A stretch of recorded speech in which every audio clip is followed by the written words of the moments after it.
Ang DWIZ, nagbabalita ng tama, naglilingkod ng tama sa lahat ng Pilipino.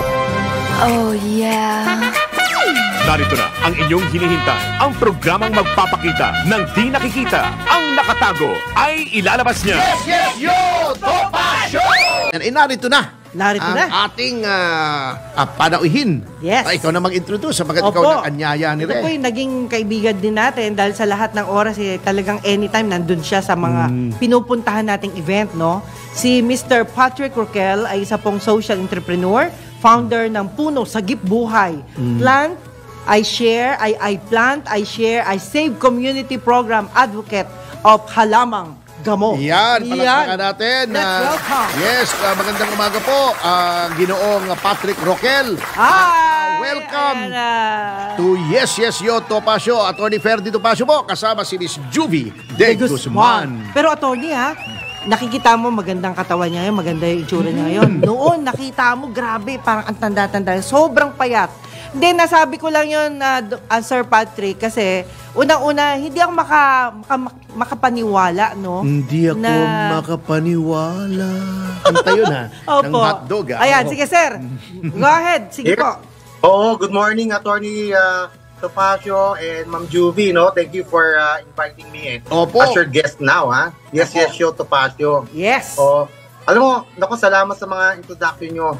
Basta may pananalig ka sa Diyos, walang Yun. Ay, imposible. tama yun. Di ba? Oo. Yan. Tsaka alam ko yung mga signs doon, when I read the Bible, yung ASK, Matthew 7:7 yun eh. Sabi doon, ask and you shall receive, seek and you shall find, knock and the door shall be open to you. O, diba? O, diba?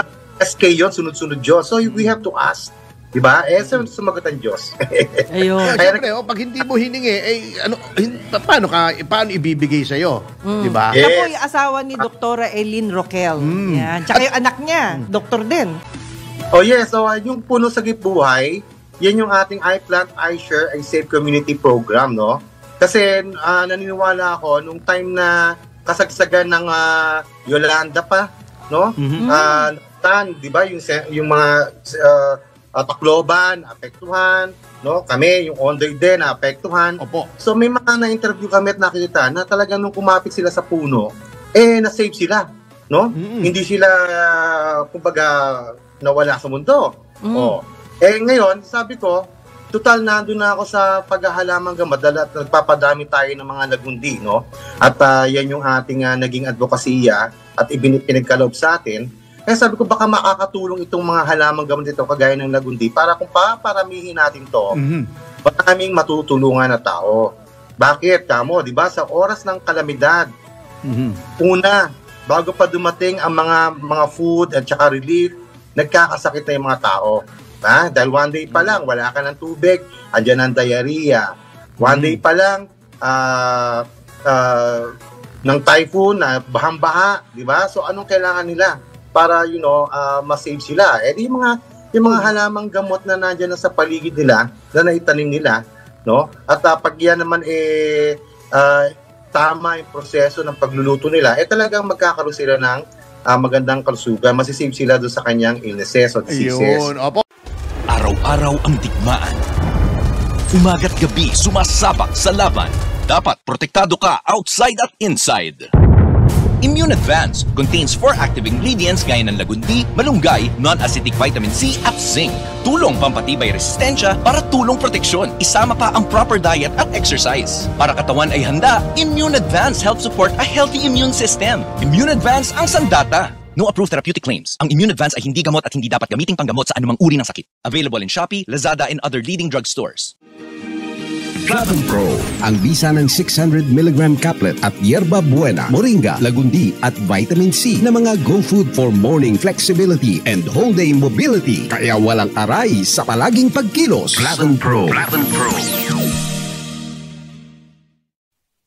Alam mo ba na ang flavonoids ay mabisang sangkap ng mga green leafy vegetables at kasama sa mga medicinal plants? Ito ay naglalaman ng mga benepisyo na tumutulong alagaan ang ating atay, puso at isip. at nakatutulong din sa pagbawas sa mga pananakit ng katawan. Pinag-aralan ng maraming universidad at mga siyentipiko. Kaya narito ang Flavon Pro. Flavon Pro. Ang Flavon Pro ay may mga sangkap ng yerba buena, moringa, lagundi at 110% reni ng vitamin C. Ang Flavon Pro ay gawa sa mga all-natural medicinal plants at 100% gawang Pinoy. Kaya palaging tandaan, Flavon Pro. Yes, Flavon Pro. Flavon Pro, kasama ang tamang diet at exercise. Ang partner mo sa pang-araw-araw na kilos at madaling paggalaw sa umaga, tanghali at gabi. Ang Flavon Pro ay mabibili sa mga suking botika, Lazada at Shopee o kaya'y tumawag sa aming hotline 0919-000-1738. Flavon Pro. Flavon Pro. Flavon Pro. Mahalagang paalala, ang Flavon Pro ay hindi gamot at hindi dapat gamiting panggamot sa anumang uri ng sakit.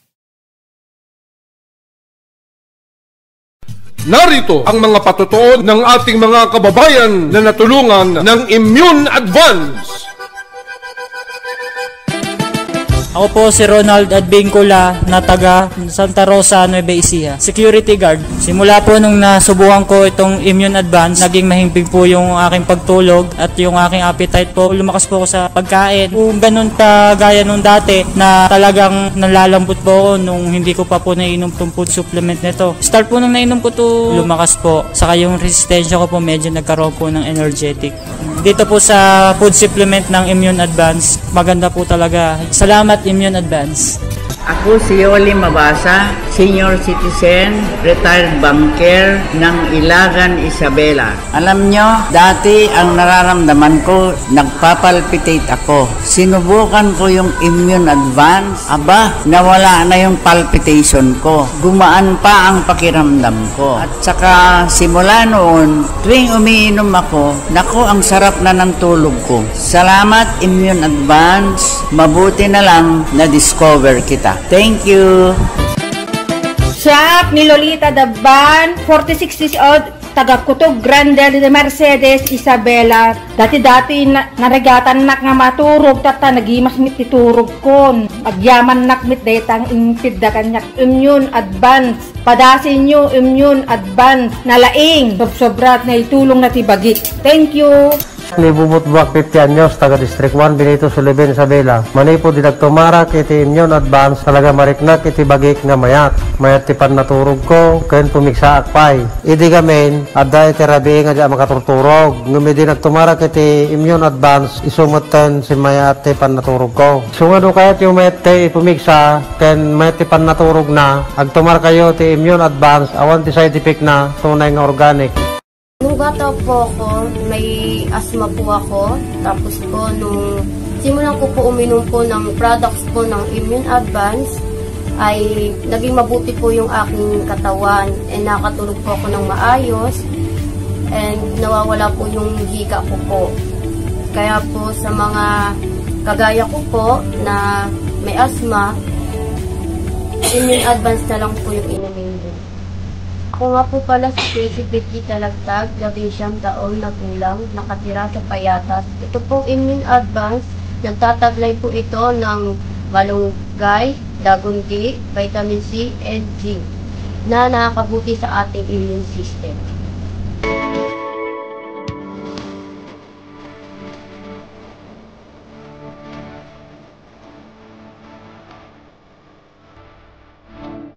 Dagundi, tiwala ako!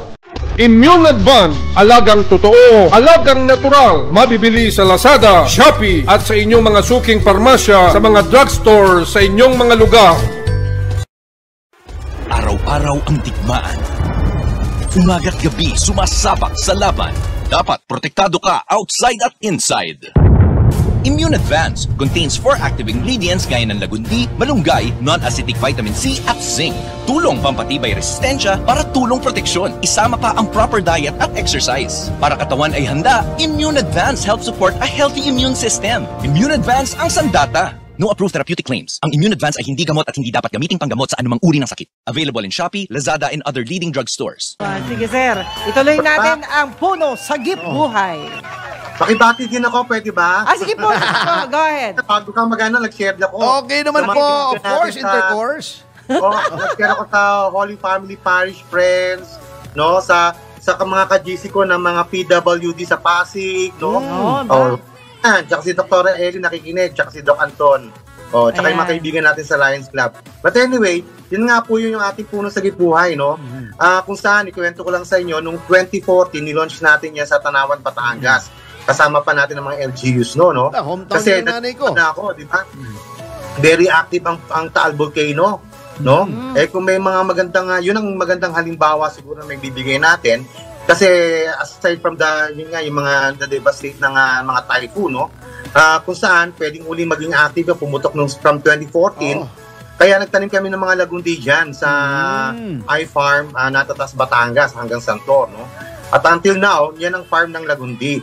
At dahil sa nakarating kami dun sa mismong Taal Volcano, alam mo, ang naging gamot nila na puno doon sa, isang portion ng Taal Volcano kung saan dormant yung hill na yan, yung binintian. No?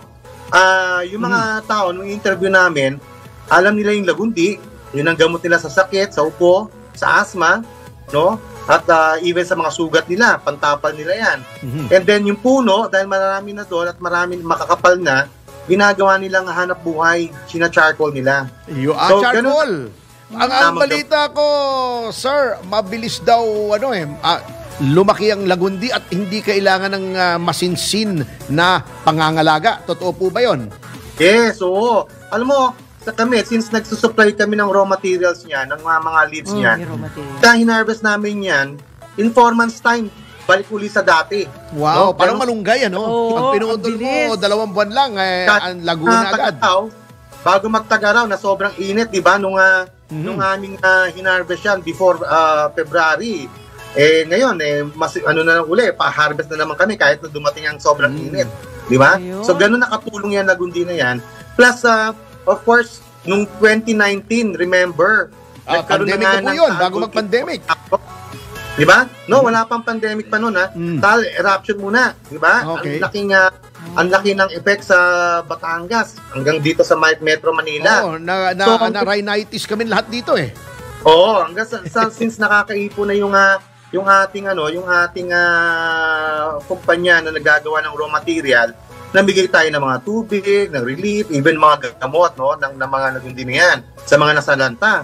At yung aming mga processor doon sa planta, tuloy-tuloy ang trabaho nila kasi sila yung mga naging assist sa mga evacuation center. Kaya tuloy-tuloy, Kaya nakatulong tayo sa mga tao that time.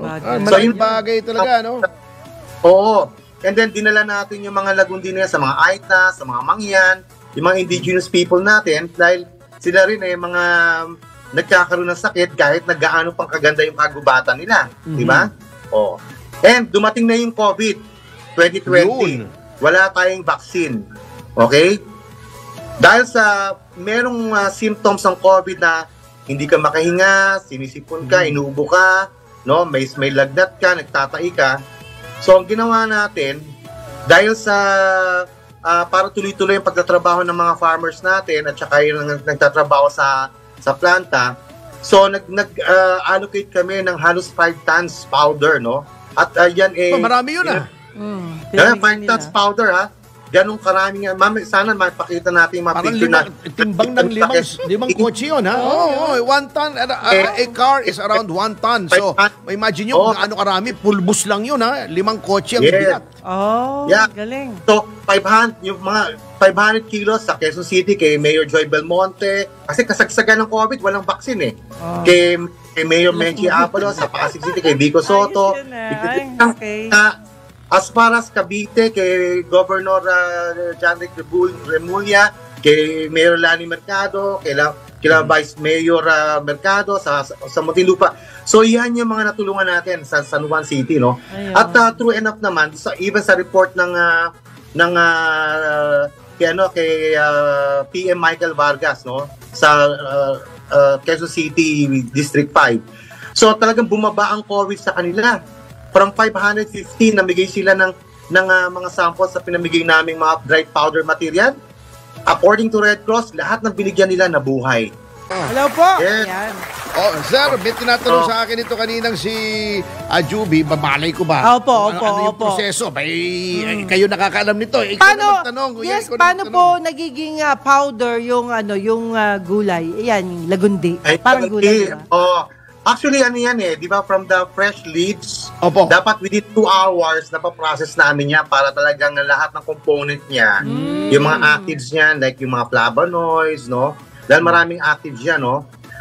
So, once na-process yan, ita-dry namin sa special machine, no? Ayun. And then from there, once na-dry na yan, sa tamang moisture content yan, then that's the time na imimil namin, ipapowderize namin. Yun. So, depende yan. Kung pang-capsule ba yan, pang-tablet, pino yun. Kaya yung mga pang-syrup or yung mga pang-tsaa, medyo coarser yun.